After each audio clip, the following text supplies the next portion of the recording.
Alright, so crypto's being hit hard, like really hard. Biggest correction since that massive crash back in April. Bitcoin dropped over 10%, even dipped under 100k, and now we are just kinda hanging there. There is a lot of fear there, and that's absolutely normal. The market is super uncertain right now. If you wanna save like 10 minutes, the only thing we really know currently is that we don't know anything. Still, we've got some data. So let's go through the basic and see what probabilities we can build. I checked a bunch of indicators, on-chain technicals, and honestly, there are no indication about if we are actually in bear market or if it is just another dip. Nothing really clear tells us if we are at the start of a bear market or just in a correction. It's basically 50-50 right now. Half of people think it's the beginning of a bear market, and yeah, they've got a point. The other half think it's a bottom before new highs,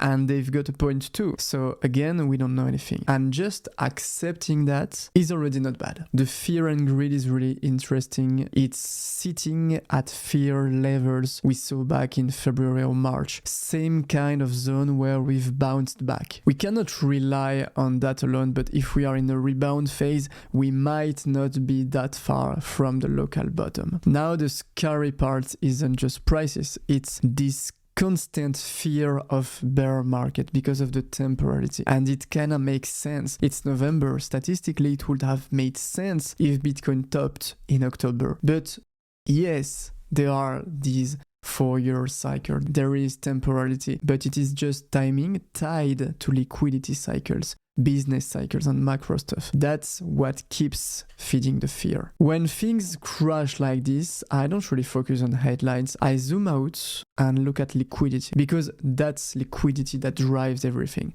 And right now, it's tighter than ever. Bitcoin literally reacts to global liquidity moves. So the real question is, are we getting another liquidity boost or not? That is what's gonna decide Bitcoin's next move, and yes, altcoins too. Because we've had ETFs, treasuries, Trump tariffs, but now, like, what's left to push the market up? QE is off the table, so let's see what's still in play. There are actually 4 main liquidity drivers: the Fed, the Bank of China, liquidity, and the dollar. Nobody talks about it, but China is a key player. The Bank of China has been injecting liquidity like crazy for the last 8 months, and it's still going. They have basically been carrying global liquidity for the last 2 years. Their goal is crystal clear: boost their economy, support their markets. And you can see it that liquidity always ends up flowing into risk assets. It usually takes like 3 months to reach Bitcoin,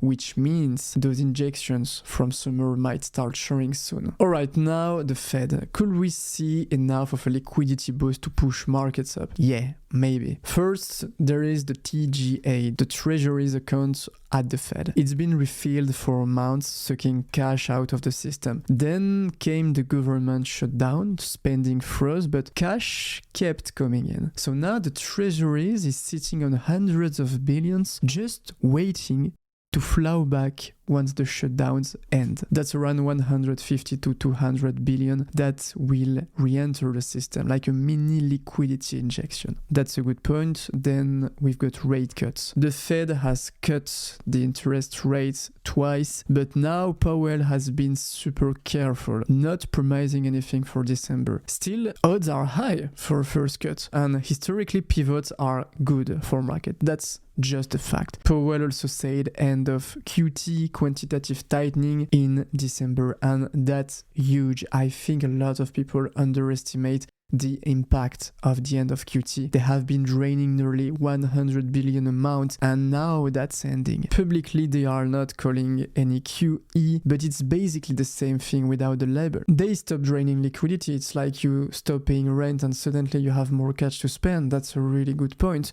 So yeah, they are not doing QE officially, but the end of QT is something major. There are 3 main ways liquidity enters the system, or 3 ways that really interest us at the moment. First, the TGA. Once the shutdown ends, 100 to 200 billions will flow back into the economy. T-bills, because if you generate more short-term debt, then you will have more cash leaving reverse repo, which means liquidity injection. So that's a really good point. Then the SOMA, the Fed's portfolio. QT stops and we might even see like 250 billion in new purchases in 2026. If we combine all of that, that's a really serious setup for another liquidity wave. So yeah, I'm not writing off crypto yet. Bitcoin usually reacts 3 months after liquidity starts moving, so early next year could be really interesting. Treasuries volatility has been falling, which usually adds liquidity. We are approaching a big debt wall in 2025-2026, and that tends to stabilize markets. The only issue right now is the dollar. DXY bounced again, and a strong dollar is always bad for liquidity. Historically, bear markets often start when the dollar bottoms out, so that's something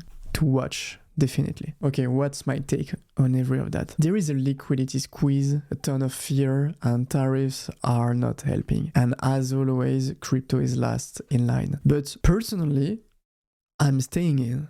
I think this cycle is just longer because it has been more stretched because of everything like Ukraine, tariffs, the shutdown. So yeah, it's slow, but I still expect a liquidity wave that could give us one last push before the top. I'm not flipping bearish, not yet.